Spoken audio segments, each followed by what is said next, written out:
අද සද්ධර්ම දේශනාව සිදු කරන්නේ කැලණිය වේදල්දුව ශ්‍රී නාගරුක්කාරාම පුරාණ විහාරාධිකාරී රන්මුතුකල ජාතික භික්ෂු අධ්‍යාපන ආයතන මහපිරිවෙනේ නියෝජ්‍ය පරිවෙනාධිපති ශාස්ත්‍රපති රාජකීය පණ්ඩිත පූජ්‍ය දෙහිපේ චන්දවිමල ස්වාමීන් වහන්සේ.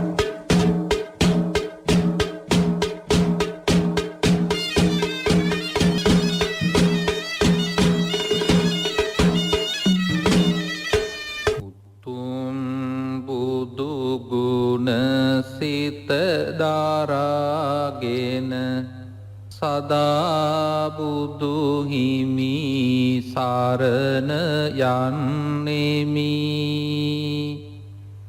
දෙසෝ සදහම් මග හැඳින දැන සදා සදහම් සරණ යන්නෙමි ඒදහම් මග සැරූ සංඝ ගුණ සොයාගෙන සංඝ සරණ යන්නෙමි මෙතුම් සරණේ ගුණ හැඳින දැන සදා තෙරුවන් සරණ යන්නෙමි සමන්ත චක්කවාලේසු අත්‍රා ගච්ඡන්තු දේවතා සද්ධම්මං මුනි රාජස්ස සුනතු සග්ග මොක්ඛදං ධම්මස්සෝ අයං භදන්තා ධම්මස්සවන කාලෝ අයං භදන්තා ධම්මස්සවන කාලෝ අයං භදන්තා නමෝ තස්ස භගවතෝ අරහතෝ සම්මා සම්බුද්දස්ස නමෝ තස්ස භගවතෝ අරහතෝ සම්මා සම්බුද්දස්ස නමෝ තස්ස භගවතෝ අරහතෝ සම්මා සම්බුද්දස්ස අදිචිත්ත මනුයුත්තේන භික්ඛවේ භික්ඛුනා පංච නිමිත්තානි කාලේන කාලං මනසිකා තබ්බානීති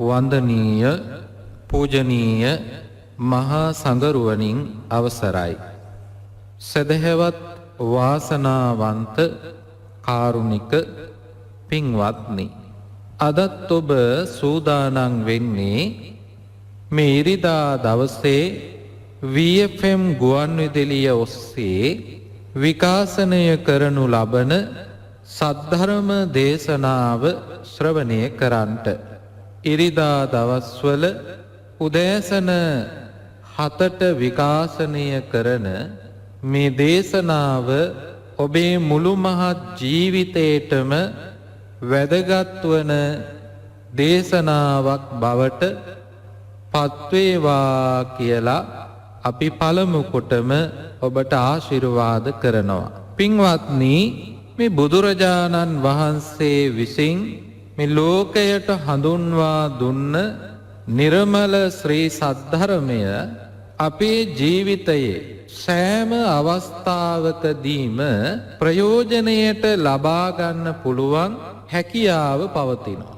මේ ධර්මය එදිනෙදා ජීවිතයට අනුගත කරගත්තොත් ඒ තුල පින්වත්නි අපිට අපේ ජීවිතය මෙලෝ වශයෙන් සාර්ථකව ගත කරන්න පුළුවන්කම හැකියාව ලැබෙනවා. බුදුරජාණන් වහන්සේ මේ පෙන්වා වදාළ ශ්‍රී සද්ධර්මය නිවන අරමුණු කරගත්ත දෙයක් තමයි.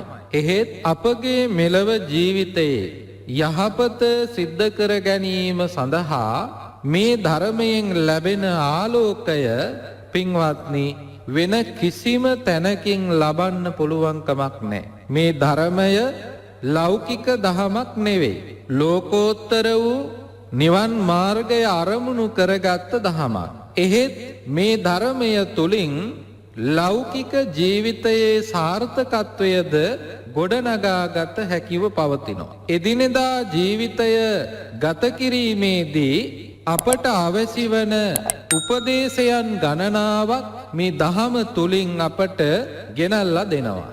එය අපේ ජීවිතය සාර්ථක කරගන්න මහත් වූ ආශිර්වාදයක්, මහත් වූ මඟ පෙන්වීමක් බවට පත් වෙනවා. ඔබ දන්නවා බුදුරජාණන් වහන්සේගේ ධර්මයේ කැටි කරලා තියෙන ධර්ම ග්‍රන්ථය තමයි ධම්මපදය කියලා කියන්නේ. ධම්මපදය තුල අපේ ජීවිතයක් සාර්ථක කරගන්න, ගිහි පැවිදි දෙපාර්ශ්වයේම ජීවිතය සාර්ථක කර ගැනීම පිණිස හේතු වෙන දහම් කාරණාවන් ගණනාවක් ගොනු කරලා තියෙනවා. ඒ නිසා තමයි බෞද්ධයාගේ අත්පොත කියලා ධම්මපදය හඳුන්වන්නේ. මේ ධර්මය අපේ ජීවිතයට ළඟා කරගන්න නම් අපි හොඳට බණ අහන්න ඕනේ. සුතා කිව්වේ ඒකයි. අහලා විතරක් මදි පින්වත්නි. දතා ධර්මය මනසිකාරය කරන්න ඕන, දරන්නට ඕන. වචසා පරිචිතා වචනයට පෙරලලා වචනය තුලින් පුරුදු කරන්න ඕන. වාචසික වශයෙන් මේ ධර්මය පුරුදු කරන්න ඕන. මනසානුපෙක්ඛිතා මනසින් කල්පනා කරලා මෙනෙහි කරලා මේ ධර්ම කාරණාවන් මනසිකාරය කරන්න ඕන. සුප්පටි විද්දා නිවැරදි වැටහීම ඇති කරගන්න ඕන.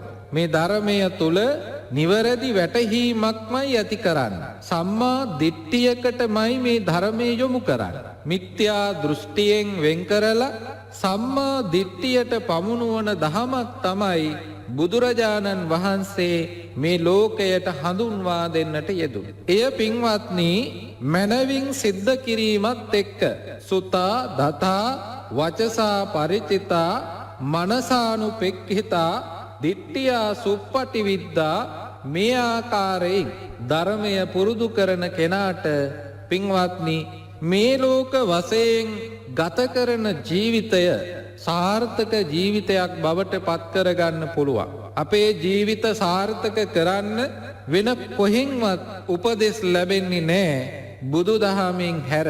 මේ ධර්මයේ ආලෝකයෙන් හැර අපිට වෙනත් කිසිම ආලෝකයක් නැහැ ජීවිත ආලෝකමත් කරගන්න. ඒ ගැන ඔබ කල්පනා කරලා කටයුතු කරන්න ඕන. අද දවසේ පින්වත්නි ඔබට මම කියලා දෙන්න බලාපොරොත්තු වෙනවා සුවිශේෂී කාරණාවන් 5ක් පිළිබඳව. මේ ඊටාම වැදගත් වෙනවා මේ වර්තමාන සමාජයට. ඒකෙන් කියන්නේ අතීත සමාජයට වැදගත් නොවුනා කියලා. මොකද බුදුරජාණන් වහන්සේගේ ධර්මය හැම කාලයකම වළංගු වූ දහමක්. අකාලිකයි කිව්වේ ඒකයි. ඒ අකාලික දහමින් මේ වර්තමානයට ඊටාම වැදගත් වෙන බව තමයි අපිට පැහැදිලි වෙන්නේ. පින්වත්නි මම ඔබට මාතෘකාවක් ඉදිරිපත් කරන්නට යෙදුනා. මේ මාතෘකා පාඨය සඳහන් වෙන්නේ මජ්ක්‍ධිම නිකාය කියන නිකාය ග්‍රන්ථයේ. එයින් පළවෙනි කොටස හඳුන්වනවා මූල පණ්ණාසකය කියලා. මූල පණ්ණාසකය, මජ්ක්‍ධිම පණ්ණාසකය, උපරි පණ්ණාසකය කියලා පණ්ණාසක 3ක් මජ්ක්‍ධිම නිකාය තුල අන්තර්ගත වෙනවා. 50 ගොඩවල් තමයි ඒ තුල තියෙන්නේ.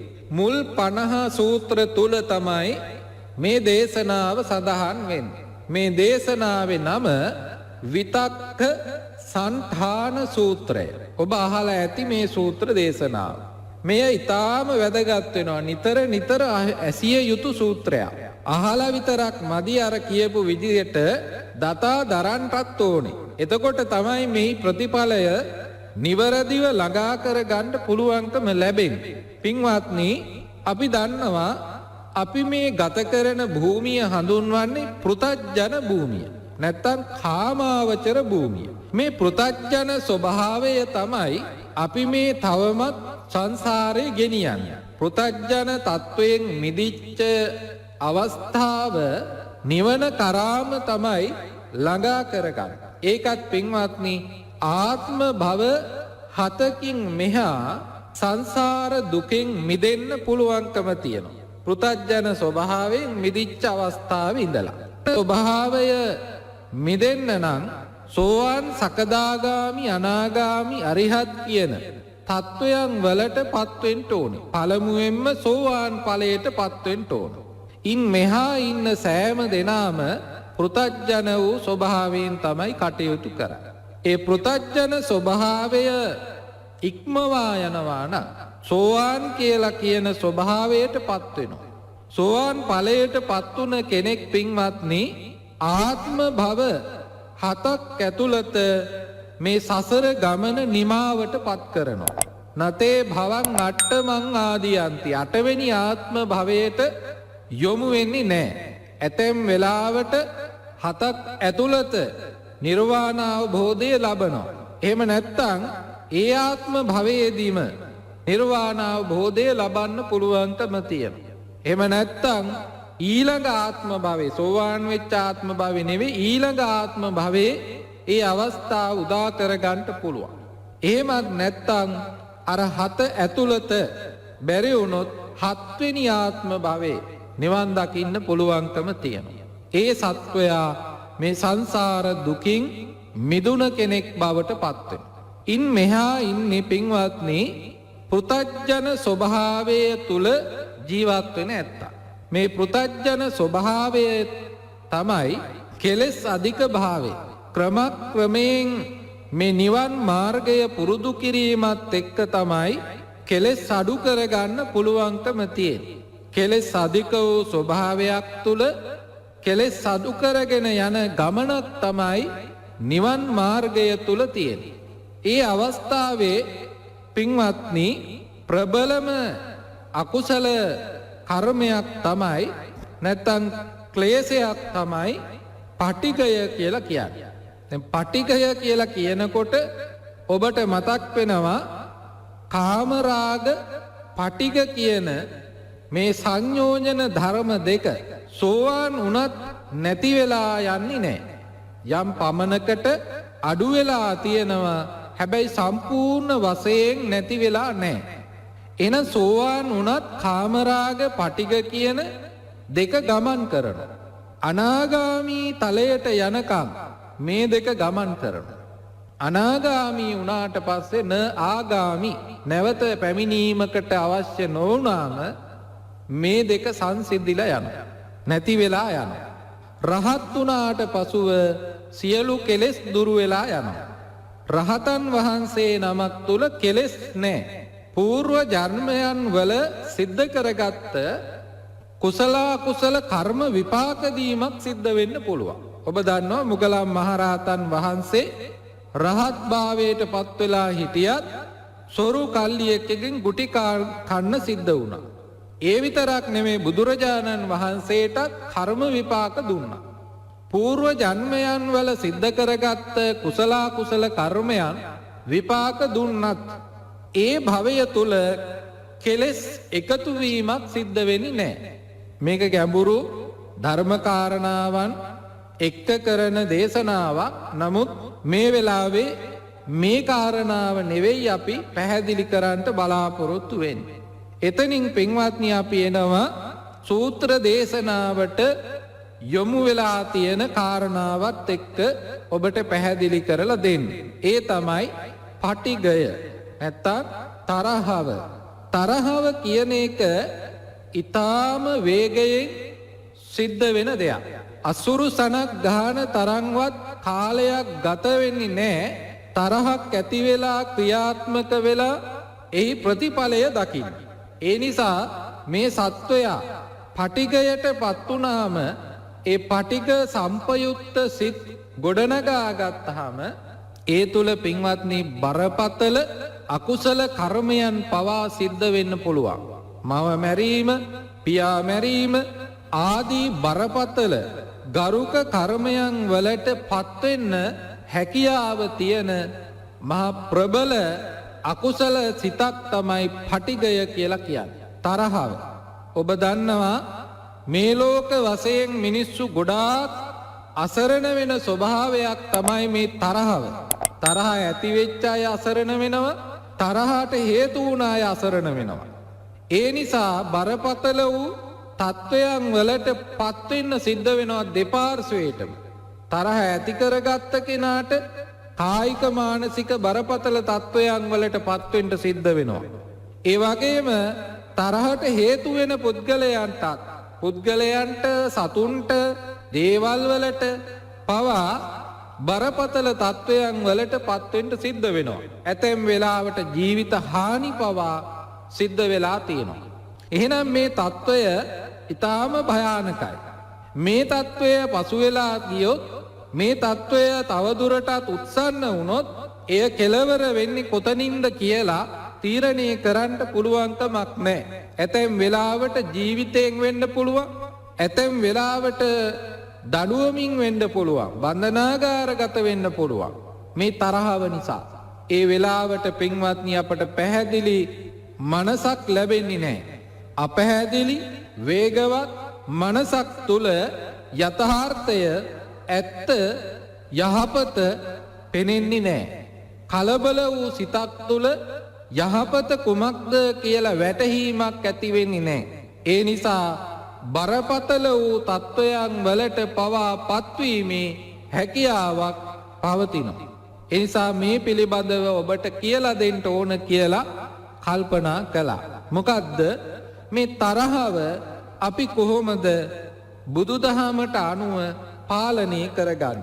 තරහව අපි පාලනය කරගත යුතුයි. මොකද නිවන් දකින්න ජාතිය දක්වාම, ඒ කියන්නේ රහත් භාවය දක්වාම අනාගාමී තලයටපත් උනත් මේ තරහව තියෙනවා නම් අපිට සිද්ධ වෙනවා එය යම් මට්ටමකට හෝ පාලනය කරගන්න. එහෙම වුණොත් මෙලව ජීවිතයේ ඔබට සාර්ථක වෙන්න පුළුවන්. තරහා ගිය කෙනෙකුට කවුරුවත් කැමති නැහැ. අඩුම තරමේ තමන්ගේ දරුවවත් කැමති නැහැ. බිරිඳ ස්වාමි පුරුෂයාවත් කැමති නැහැ. එයාට තරහ යනවයි කියලා සේවය කරන සේවා ස්ථානයේ අයවත් කැමති නැහැ. අධිපතිවරුන්ට තරහ යනවයි කියලා අනිත් අයගේ ගෞරවයවත් නැති ලැබෙන්නේ නැහැ. ඒ නිසා තරහව කියලා කියන්නේ ආභරණයක් නෙවෙයි. තරහව කියලා කියන්නේ පිළිකුල් සහගත දෙයක්. එය පින්වත්නි අපිට අඩු වැඩි වශයෙන් පවතිනවා. ඔබ අප කාටත් අඩු වැඩි වශයෙන් පවතිනවා. අන්නේ අවස්ථාවන් වලදී ඔබ අනුගමනය කළ යුතු කාරණාවන් 5ක් පිළිබඳව විතක්ක සන්ඨාන සූත්‍රයේදී පැහැදිලි කරනවා. එහිදී පින්වත්නි බුදුරජාණන් වහන්සේ පෙන්වා වදාලා මේ නිවැරදි වූ සිතක් පිහිටුවා ගැනීම සඳහා හේතු වෙන කාරණාවන් කාලෙන් කාලයට මෙනෙහි කරගත යුතුයි. අධිචිත්ත මනුයුත්තේන භික්කවේ භික්ඛුනා පංච නිමිත්තානි කාලේන කාලං මනසිකා තබ්බන්ති. අධිචිත්ත සත්වයකට නැත්තං සිත නිවැරදි කර ගැනීම සඳහා, සිත වර්ධනය කර ගැනීම සඳහා හේතු වෙන කාරණාවන් 5ක් මහණෙනි පවතිනවා. ඒ කාරණාවන් 5 කාලයෙන් කාලයට මෙනෙහි කරගෙන කටයුතු කර යුතුයි. මොනවද ඒ කාරණාවන්? පළවෙනි එක තමයි පින්වත්නි අන්‍ය නිමිත්තක් ගාහි හෝති. දැන් ඔබට තරහ සිතක් ඇති වෙනකොට ඔබ කටයුතු කළ යුතු ආකාරය තමයි මේ දේශනාව තුල අන්තර්ගත වෙන්නේ. මේ එක පැත්තකින් ඔබට උපදේශයන් සපයන බෞද්ධ උපදේශක සේවාව සපයන සූත්‍රයක්. එක පැත්තකින් ඔබට නිවන් මාර්ගයට යොමුවීම සඳහා පුරුපුරුදු විය යුතු ධර්ම ප්‍රතිපදාව කියලා දෙන සූත්‍ර දේශනාවක්. සමාජයේ කටයුතු කිරීමේදී ඔබට අවැසි වන ඒ සමාජ සම්බන්ධතාවය ආරක්ෂා කර ගැනීම පිණිස හේතු වෙන දේශනාවක්. හැම පැත්තෙම බොහොමත් වටිනාකම් ඇති සූත්‍ර දේශනාවක් තමයි මේ දේශනාව. එතෙන්දි බුදුරජාණන් වහන්සේ පෙන්නනවා ඔබට යම්කිසි තරහසාගත සිතක් ඇති වුණොත් ඔබ කළ යුත්තේ පළමුවෙන්ම ඒ එන සිතුවිල්ලට ප්‍රතිවිරුද්ධ සිතුවිල්ලක් දරා සිටීම. ඒක හරියට කියනවා පින්වත්නි විශාල ඇණයකින් පුංචි ඇණයක් අයින් කරන්න පුළුවන් වගේ. වැරදිලා වැදිච්ච ස්ථානය වැරදිච්ච ඇණයක් ගැහුවොත් වඩු කාර්මිකයෙක් එය ගලවා ගන්න තවත් ඒ වගේ තියුණු ඇණයක් පාවිච්චි කරනවා. ඒකට උඩින් තියලා ඉහලින් ශක්තිය යොදවනවා තට්ටු කරනවා. එතකොට පින්වත්නි අර ඇණය අමාරුවෙන් හෝ ගලවා ගන්න පුළුවන්කම තියෙනවා. ඒ වගේ තමයි සිතක් තුළ පටිඝ චේතනාවක් ඇති වුණාම තරහ චේතනාවක් ඇති වුණාම ඒ තරහ චේතනාවට ප්‍රතිවිරුද්ධ වූ චේතනාවක් දරා සිටීමට බුදුරජාණන් වහන්සේ අපට උගන්වනවා. පළවෙනි කාරණාව විදියට අන්නේ කාරණාව අපිට අනුගමනය කරන්නට පුළුවන්කම තියෙනවා. ඒ අනුගමනය කිරීමත් එක්ක පින්වත්නි ඔබට අර තරහා සිත පාලනය කරගන්න යටපත් කරගන්න පුළුවන්කම තියෙනවා. අර වැරදුණු ඇණය ඉවත් කරනවා වගේ බලයක් යොදවලා උත්සාහයක් යොදලා වෙනස් සිතුවිල්ලක් නැමැති ඇණය ඒ මත තබලා එයට බලය යෙදෙව්වාම ඒ සිතුවිල්ල යටපත් වෙනවා වගේ ඒ ඇණය ගැලවෙනවා වගේ ඒ සිතුවිල්ල යටපත් වෙනවා. පළමුවෙන්ම ඔබ කරන්න ඕනේ එතකොට තරහසිතක් ඇති වෙනකොට පටිඝ චේතනාවක් ඇති වෙනකොට එයට ප්‍රතිවිරුද්ධ වූ සිතුවිල්ලක් චේතනාවක් දරන්නට උත්සාහ කිරීම. එහෙම කිව්වට අපි දන්නවා ඔබට ලේසි වෙන්නේ නැහැ. තරහක් ඇති වුණ වෙලාවට අපි කටයුතු කරන්නේ බුද්ධිමත්ව නෙවෙයි. මෝඩ විදියට තමයි කටයුතු කරන්නේ. ඒ අවස්ථාවේදී සිද්ධ කරන්නේ මොනවද කියලා අපි කවුරුවත් දන්නේ නැහැ. බුදුරජාණන් වහන්සේ සදාන් කරන්නේ තරහ සිතුවිල්ලක් ඇති වුණ වෙලාවට ඒ තරහ සිතුවිල්ලෙන් කිසිම ප්‍රයෝජනයක් නැහැ. වෙන්නේම අයහපත. අයහපත පිණිසමයි පවතින්නේ. ඒ නිසා පින්වත්නි මේ යටපත් කරගන්න පළවෙනි පියවර විදියට බුදුහාමුදුරුවෝ පෙන්වන්නේ අන්‍ය නිමිත්තක් ගන්න කියලා. දෙවනුව පින්වත්නි බුදුරජාණන් වහන්සේ සඳහන් කරනවා ඒ පටිඝ චේතනාවේ ඒ තරහ සිතුවිල්ලේ ආදීනවය මෙනෙහි කරන්න. මට තරහ ඇති වුණාට පස්සේ කුමක් වෙයිද? මට තරහ හේතු වුණේ ස්වාමියා කෙරෙහි නම් ඒ හේතු කොටගෙන මගේ පෞල් ජීවිතයට බාධාවක් පැමිණෙන්න පුළුවන්. ස්වාමි දියණිය කටයුතු කරනකොට ඒ විදියට කටයුතු කරනවා වගේම ස්වාමියා වුණත් කල්පනා කරන්න ඕන මට තරහක් ඇති වෙලා මගේ ස්වාමි දියණියට නම් මම බැනවැදුනේ තරවටු කළේ ඒ තුල යම් අවඩක් සිද්ධ වෙන්න පුළුවන්. පෞල් ජීවිතයට අවුලක් වෙන්න පුළුවන්. එහෙම නැත්නම් ඒ ජීවිතයට හානියක් වෙන්න පුළුවන්. තරහ ගිය වෙලාවට දන්නේ නැහැ වැරදි තැනකට එහෙම පහරක් එල්ල වුණොත් ජීවිත හානි පවා සිද්ධ වෙන්න පුළුවන්. දැන් ඔබට මතක ඇති පහුගිය දවසක එක තාත්තා කෙනෙක් දරුවා මාර්ගගත අධ්‍යාපනයේ නිරත වෙන්නේ නැහැ කියලා නැත්නම් ඔන්ලයින් අධ්‍යාපනයේ නිරත වෙන්නේ නැහැ කියලා ඒ වෙලාවේ ඇති වුණු තරහත් එක්ක යම්කිසි දඬුවමක් කරන්න ඉදිරිපත් වුණා. කොස්සක් අරගෙන කොස්සෙන් තමයි ගැව්වේ. නමුත් තාත්තගේ හිතේ තිබුණේ නෑ පුතාව මරන්න. කොයිම තාත්තා කෙනෙක්වත් හිතේ පිහිටන්නේ නෑ එවැනි සිතුවිල්ලක්. කලාතුරකින් එහෙම කෙනෙක්ගේ හිතේ සිතක් පිහිටවන්න පුළුවන්. නමුත් මේ තාත්තා ගහපු පහරත් එක්ක මේ පුතාට වැරදි තැනකට තමයි වැදුනේ. හිසේ සුසුම්නාව ප්‍රදේශයට පහර එල්ල වුණා. දැඩි පහරක් නොවුනත් ස්ථානය මාරාන්තික නිසා ඒ මරණය සිද්ධ වුණා. දැන් මොකද්ද වුනේ? තාත්තා සිරබත් කනවා පුතා පරලොව ගිහිල්ලා. මේක ආදීනවය මෙනෙහි කළා නම් මේ තත්ත්වයට පත් වෙන්නේ නැහැ. දඬුවම් කරන්නත් ක්‍රම තියෙනවා. ඒ දඬුවම් කළ යුතු ක්‍රමයක් දැනෙන්නේ තේරෙන්නේ සංසුන් මනසත් එක්ක. කේන්ති ගිය සිතකට දඬුවමවත් හරියට කරන්න පුළුවන්කමක් නැහැ. වෙන කිසිම දෙයක් කරන්න පුළුවන්කමකුත් නැහැ. පින්වත්නි, මෙය සිදු වෙලා අපට ලැබෙන හානිය මොකද්ද කියලා කල්පනා කරලා ආදීනවේ මෙනෙහි කරලා ඒ සිතුවිල්ල යටපත් කරගන්න අපිට පුළුවන්කම ලැබෙනවා. එය තමයි දෙවෙනි කාරණා විදියට බුදුරජාණන් වහන්සේ පෙන්වා වදාළේ. එය හරියට පින්වත්නි සර්ප කුණකට අපි කැමති නැතුවා වගේ. සර්ප කුණක් ඇඟේ දාගන්න කැමතිද? කැමති නැහැ. අන්න ඒ වගේ පිළිකුල් සහගතව දකින්න ඕන. ඒ ආදීනවය පිළිකුල් සහගතව දකින්න ඕන. මේ පටික සිත ආදීනවේ මෙනෙහි කරගත්තාම ඒ තුල අපට ඇති වෙන්නේ පිළිකුලක්.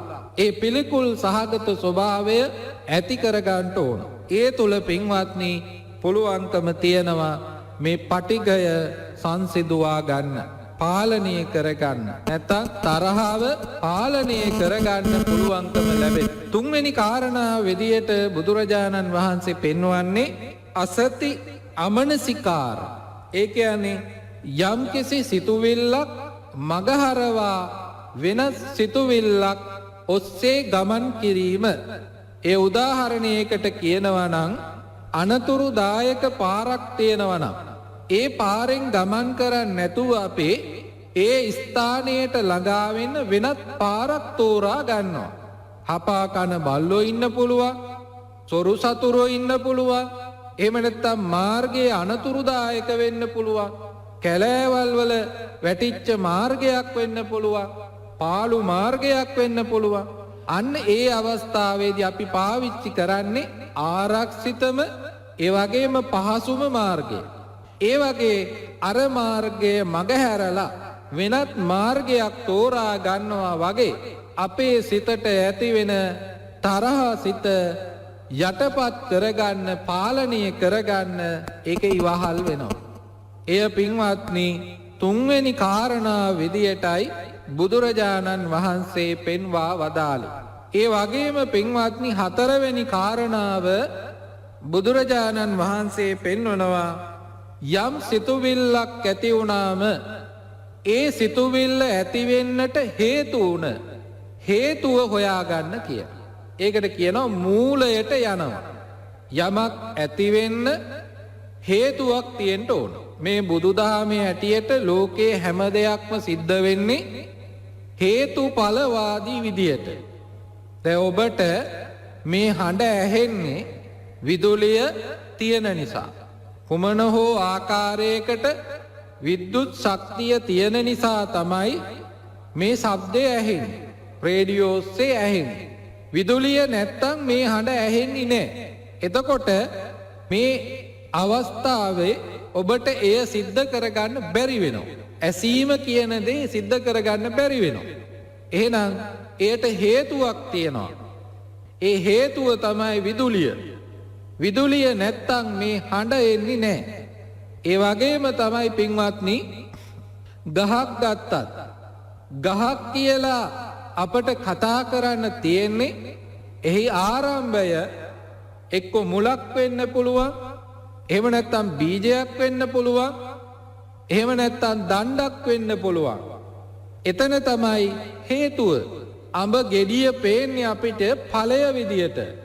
හැබැයි අඹ ඇටය තමයි ආරම්භයේ හිටවලා තියෙන අඹ ඇටයෙන් අඹ ගහ හැදිලා, අතු බෙදිලා, මල් හැදිලා, ගෙඩි හැදිලා, ගෙඩි ඉදිලා තමයි අපිට ඵලය ලැබෙන්නේ. නමුත් ඒක ඵලය හේතුව හොයා ගන්න ඕනේ.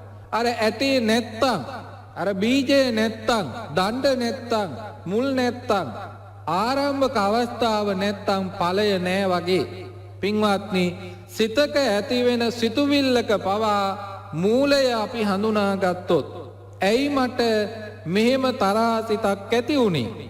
කල්පනා කරලා බැලුවොත් අන්නේ අවස්ථාවේ පින්වත්නි අපට තේරෙනවා ඇයි මේකට හේතුව.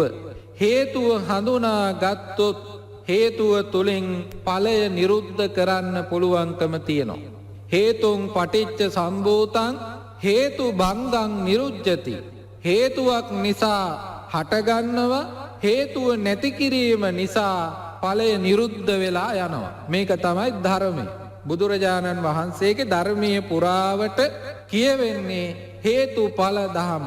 දුකත් දුකට හේතුවත් දුක නැති කිරීමත් දුක නැති කිරීමේ මාර්ගයත් කියන මේ චතුරාර්ය සත්‍ය ධර්මය තුලින් පැහැදිලි කරන්නේ යංකින්චි සමුදය ධම්මං සබ්බන්තං නිරෝධ ධම්මන්ති. යමක් හටගන්නවාද යංකින්චි සමුදය ධම්මං සමුදය වීමක් සිද්ධ වෙනවද සබ්බන්තං නිරෝධ ධම්මං ඒ සියල්ල නිරුද්ධ කරලා දාන්න පුළුවන්. ඒ නිසා පින්වත්නි බුදුරජාණන් වහන්සේ පෙන්වනවා මේ පටිඝ සම්පයුක්ත සිතක් ඇති වුණොත් අන්නේ සිත පාලනය කරගන්න යටපත් කරගන්නත් මේ මූලය විමසා බැලීම කළ යුතුව පවතිනවා. දැන් අපි කාරණාවන් 4ක් සඳහන් කළා. පස්වෙනි කාරණාව පින්වත්නි භාවනාවට හේතු වෙන කාරණාව. දැන් භාවනාව තුලින් අපි කරන්නේ මේ සිතේ තියෙන කෙලෙස් අලුතින් උපදින කෙලෙස් උපදින්න නොදී පාලනය කරනවා. ඉපදිලා තියෙන කෙලෙස් තව තව යටපත් කරනවා, දුරු කරනවා. ඒවා පවතීමට හේතු වෙන කාරණාවන් නිරුද්ධ කිරීම තමයි භාවනාව තුලින් කරන්නේ. ඒ උත්සාහයෙන් කරන්න ඕන. ඒ භාවනාව තුලින් මේ සිතේ එන තරහ ස්වභාවය පාලනය කරන්නටත් පුළුවන්කම තියෙනවා. ඒ විශේෂයෙන්ම මෛත්‍රී භාවනාව සිද්ධ කිරීමත් එක්ක මෙත් වැඩීමත් එක්ක අපට ඇතිවෙන තරහ සිතුවිලි පාලනය වෙනවා. නිතර නිතර මෙත් වැඩීමත් එක්ක ඒ මෛත්‍රී සහගත සිත වර්ධනය වෙන්න පින්වත්නි අපට මේ පටිඝ සම්පයුක්ත සිත් නැත්තම් තරහ සිත් ඇතිවෙන ප්‍රවණතාවය අඩු වෙනවා. එතෙන්දී අපි උත්සාහ කරන තරමට තමයි ඒ අවස්ථාව උදා වෙන්නේ. දැන් ධර්මයේ පෙන්වනවා පටිඝයට හේතු වෙන කාරණාව. සමහර වෙලාවට වර්තමාන සිද්ධි නෙවෙයි අතීත සිද්ධි. සමහර වෙලාවට මට සිද්ධ වුණ දෙයක් නෙවෙයි මං හිතවත් කෙනෙකුට අහවලා තුලින් සිද්ධ වෙච්ච දෙයක්. ඒ නිසා අහවලා කෙරෙහි ඒ පුද්ගලයා කෙරෙහි මට ඇති වෙන්නේ තරහ සිතක්. මගේ අහලුවාට බැනවැදුනොත් ඒ බැනවැදපු කෙනා කෙරෙහි මමත් ඇති කරගන්නේ තරහ සිතක්. පින්වත්නි ඒක සුදුසු දෙයක් නෙවෙයි. මොකද තරහව කියන එක අපි කුමන ආකාරයකින්වත් තබාගත යුතු දෙයක් නෙවෙයි. එය දුරු කරගත යුතු දෙයක්. ඒ නිසා එය දුරු කර ගැනීම පිණිස තමයි අපි භාවනාවේ නිරත වෙන්නේ. මෛත්‍රී භාවනාව කරන්න පුළුවන්. ඒ වගේම මේ සිත සංවර වුණාට පස්සේ තරහව ඇති වෙන එක වළක්ව ගන්න පුළුවන්කම තියෙනවා. මූලය හඳුනා ගන්න පුළුවන්, ආදීනවේ හඳුනා ගන්න පුළුවන්. ඒ නිසා ආනාපාන සති භාවනා වැඩිම තුලත් මේ තරහ පාලනය කරගන්න පුළුවන්කම තියෙනවා. කරුණා භාවනාව, මුදිතා භාවනාව මේ ආදී වශයෙන් කුසල අරමුණක සිත පිහිටුවා ගැනීමත් එක්ක ඇතිවෙන එකඟතාවය මත ඒ භාවනාව දියුණු කරගෙන ඒ තුල පින්වත්නි තරහ සිත පාලනය කරගන්න පුළුවන්. මේ සිත සංවර වෙන්න තරහවට ඉඩ ලැබෙන්නේ නැහැ. මේ සිත අසංවර වෙන්න තරහවට තමයි ඉඩ ලැබෙන්නේ.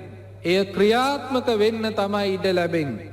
ඒ නිසා මේ සිත පාලනය කරගන්න භාවනාව තුලින් අපට පුළුවන්කම ලැබෙනවා. ඕනෑම භාවනාවක් තුල මේ හැකියාව ළඟා කරගන්න පුළුවන්කම තියෙනවා. ඒ නිසා පින්වත්නි මේ කියන කාරණාවන් පහ ඔස්සේ යමෙකුට තරහක් ඇති වුණ අවස්ථාවකදී කටයුතු කළොත් ඒ තුල පින්වත්නි ඒ තරහව පාලනය කරගන්න පුළුවන්කම ලැබෙනවා. මේ ක්‍රම පහ නිතර මෙනෙහි කරන්න. ඒ විතරක් නෙවෙයි ඔබ නිතර තරහා යන කෙනෙක් නම් ඔබ මෙය නිතර නිතර ඇස ගැටෙන තැනක සටහන් කරගන්න. මේක මන්ත්‍රයක් වගේ සිද්ධ කරන්න. ඔබ එක එක දේවල් මතක තියාගන්න සූත්‍ර ගොඩනගා ගන්නවානේ. මේ ත්‍රිපිටක සූත්‍ර නෙවෙයි. ඒ වගේ අවස්ථාවක් මේට අවස්ථාව කරගන්න. මේ කාරණා පහ ඔබේ ජීවිතේ නිතර නිතර මෙනෙහි කරන්න. ඒ තුල පින්වත්නි තරහක් ඇති වුණ වෙලාවට ඔබට සැනකින් මේ කෙරෙහි අවධානය යොමු කරගන්න පුළුවන්කම තියෙනවා. මේ තරහ ඇති වුණ වෙලාවට ලෞකික වශයෙන්ුත් කිසිම ප්‍රයෝජනයක් නැහැ. ධන හානි සිද්ධ වෙන්න පුළුවන්. දේපල හානි සිද්ධ වෙන්න පුළුවන්. ජීවිත හානි සිද්ධ වෙන්න පුළුවන්. සමාජ සම්බන්ධතා විනාශ වෙන්න පුළුවන් එක වචනයක් නිසා.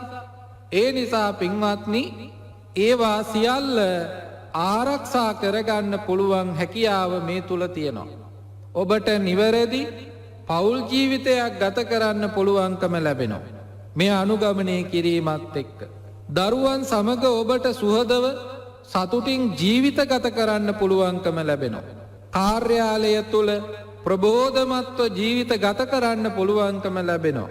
බලන්න දැන් ජීවිතයක ගත්තොත් වැඩ කරන කෙනෙකුගේ වැඩි කාලයක් ගත කරන්න වෙන්නේ කාර්යාලයක් තුල. එහෙම නැත්නම් වැඩබිමක් තුල. ඒ ඉන්න අවස්ථාව තුල වැඩිපුරම කාලය ගත කරන්න සිද්ධ වෙනවා. පින්වත්නි, එහෙම තැනක තරහසිත ඇති කරගෙන කටයුතු කරන්න සිද්ධ වුණොත් පින්වත්නි ඒ ජීවිතය මහා කරදරයක් බවට පත් වෙනවා. ඒ නිසා මේ තරහව කියන එක පාලනය කර ගැනීම කොයි අතිනුත් වැදගත් වෙනවා. ඉගෙන ගන්න කෙනෙකුට තරහව පාලනය කර ගැනීමත් එක්ක ඉගෙනීම සාර්ථකව සිද්ධ කරගන්න පුළුවන්.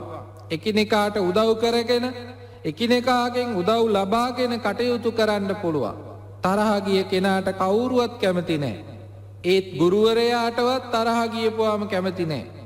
ගුරුවරයාට තරහ අර ගැනීම කියන එක නෙවෙයි වෙන්න ඕනේ. ගුරුවරයා අවබෝධයෙන් මේ අවස්ථාවේ හැසිරෙන්නටයි ඕන. උපක්‍රමශීලීව හැසිරෙන්නටයි අවශ්‍ය කරන්නේ. පින්වත්නි, මෙය බරපතල ගණී මානසික පීඩාවන් බවට පත් වෙනවා ඇතැම් අයට. ඇතැම් අය පින්වත්නි මේ තරහවන් වලට පාදක වෙනවා. ඒ අයගේ ජීවිත පින්වත්නි ගොඩාක් අඳුරු ස්වභාවයන් තුල ගත වෙන්නේ. ආයතනයේ ප්‍රධානියාට තරහ ගියොත් තරහ ගිහිල්ලා කටයුතු කළොත් පහළ ඉන්න සේවකයාට සේවය කිරීමට සිද්ධ වෙන්නේ බොහොම කනස්සල්ලෙන්. බිඳුණු සිතින් තමයි එයා සේවය කරන්නේ. එයා එක හිතකින් සේවය කරනව නෙවෙයි. කොයි වෙලාවෙද මෙතනින් නික්මිලා යන්නේ කියන කල්පනාව එයා තුල ඇති වෙන්නේ.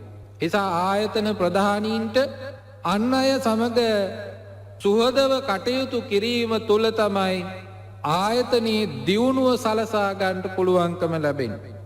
නිවසක ගත්තොත් තරහ ඇති කරගෙන ඉන්න දෙමව්පියන්ට දරුවන්ට ඒ නිවසේ සතුට විඳින්න පුළුවන්කමක් ලැබෙන්නේ නැහැ.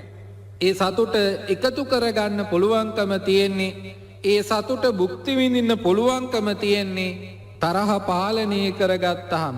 තරහවට හේතු වෙන කාරණා ඕනේ තරම් තියෙන්න පුළුවන්.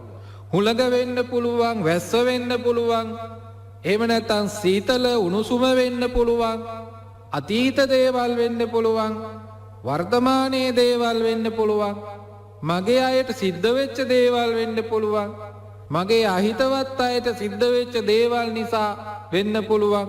හොඳ යහපත් දෙයක් සිද්ධ වෙනවා නම් අහිතවත් අයට ඒකටත් තරහ යනවා. පින්වත්නි, මේ තරහ කියන එක, ද්වේෂය කියන එක, පටිඝය කියන එක නිවනට බාධාවක්. නිවන් මාර්ගයට යන කෙනෙකුට බාධාවක්. ඒ නිවනට හේතු වෙන කාරණාවක් නෙවෙයි. නිවනට මග අහවර කරන එක, ආවරණය කරන දෙයක් පටිඝය කියලා කියන්නේ. තරහව කියලා කියන්නේ.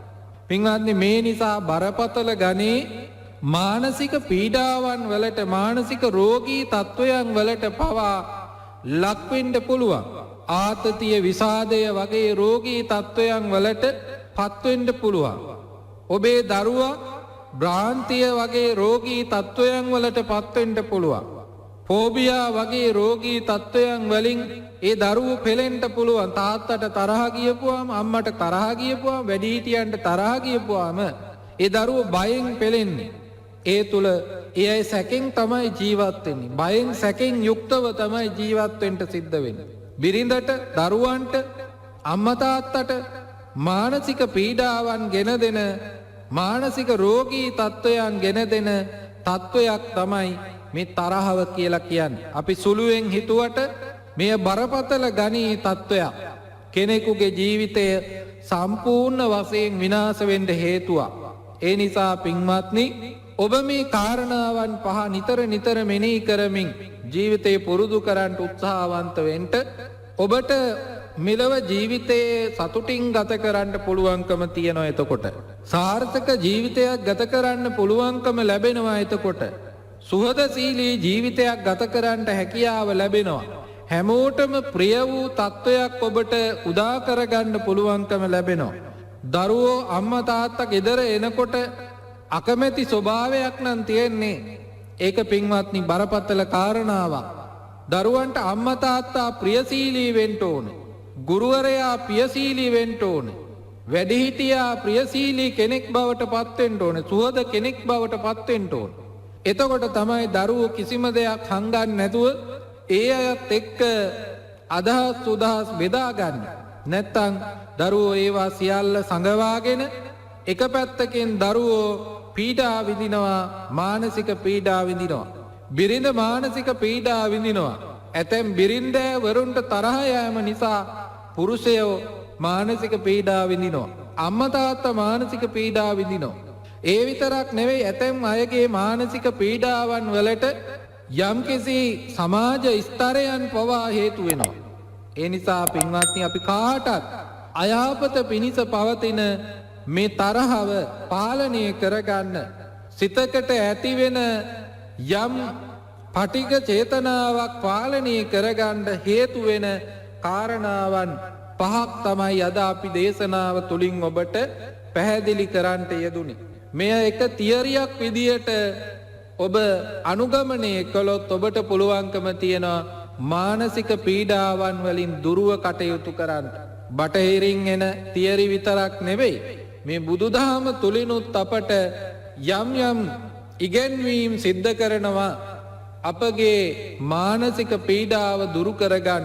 ඒ විතරක් නෙවෙයි, මෙලව ජීවිතය සාර්ථක කරගන්න, පරලොව ජීවිතය සාර්ථක කරගන්න උපදේශයක් මේ තුල සලසා දීලා තියෙනවා. බෞද්ධ උපදේශක ක්‍රියාවලිය තුල මේ සූත්‍රය ක්‍රියාත්මක වෙනවා. පින්වත්නි, මේ කාරණා පහ මනසේ තබාගෙන කටයුතු කරන්නට කියලා අපි ඔබට නැවත නැවතත් සිහිපත් කරනවා.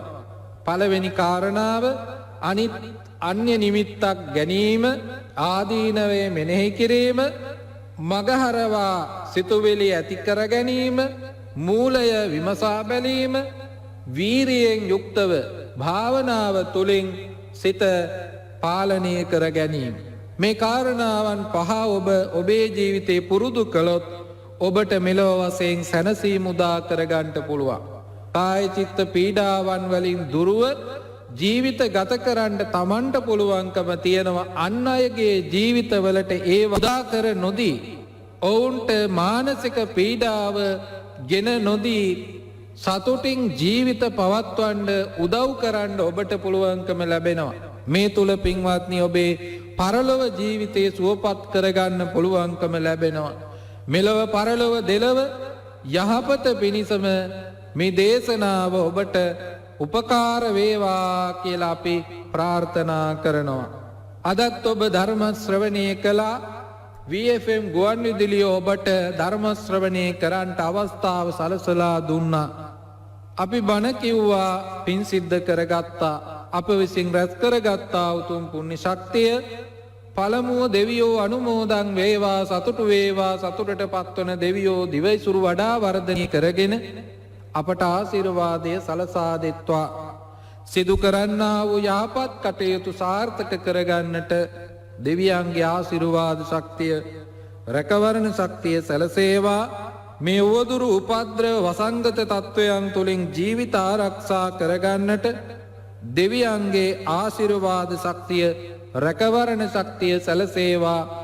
දෙවියෝ නිවනින් සැනසීම උදා කර ගනිත්වා කියලා සාදු කියලා ප්‍රාර්ථනා කරමු.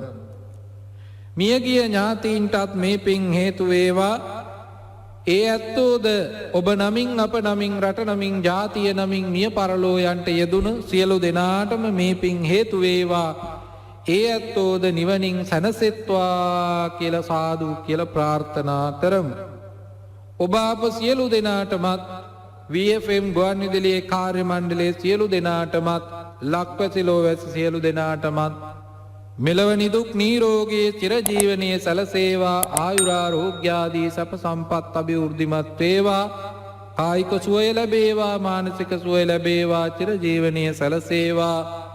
මෙලව සුවපත් වේවා, පරලොව සුවපත් වේවා. කෙලවර ශාන්ත නිවනින් සැනසීම ලැබේවා ලැබේවා ලැබේවා කියලා සාදු කියලා ප්‍රාර්ථනා කරමු. ආකාසට්ටා ච බුම්මට්ටා දේවා නාග මහිද්దికා පුඤ්ඤන්තං අනුමෝදිත්වා චිරං රක්ඛන්තු ලෝක සාසනං චිරං රක්ඛන්තු දේශනං චිරං රක්ඛන්තු තං සදා.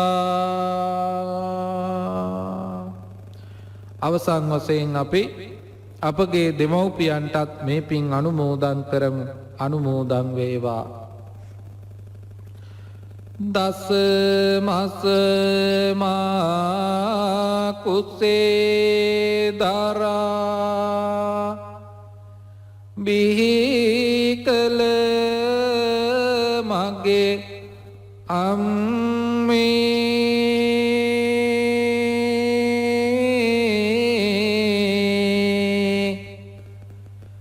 ගතේ රුධිර කිරට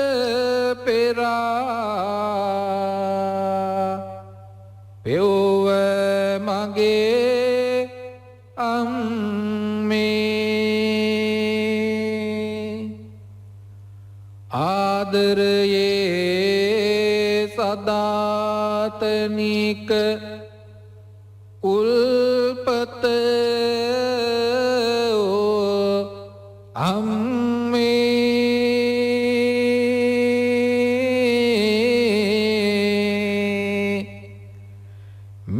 පින්ගෙන කෙලෙස් නිවා සනසේවා අම්මේ.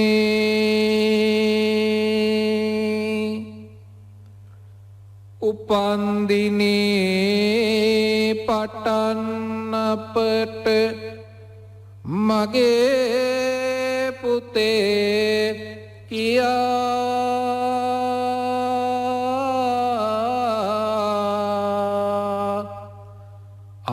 ආදරයෙන් කරුණාවෙන්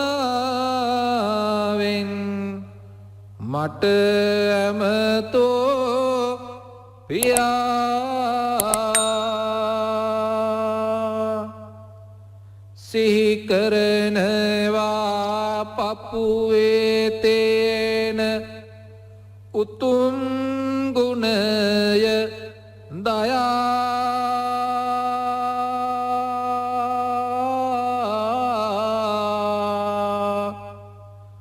පින් දෙන්නම් පියාණනි සැනසේවා කියා.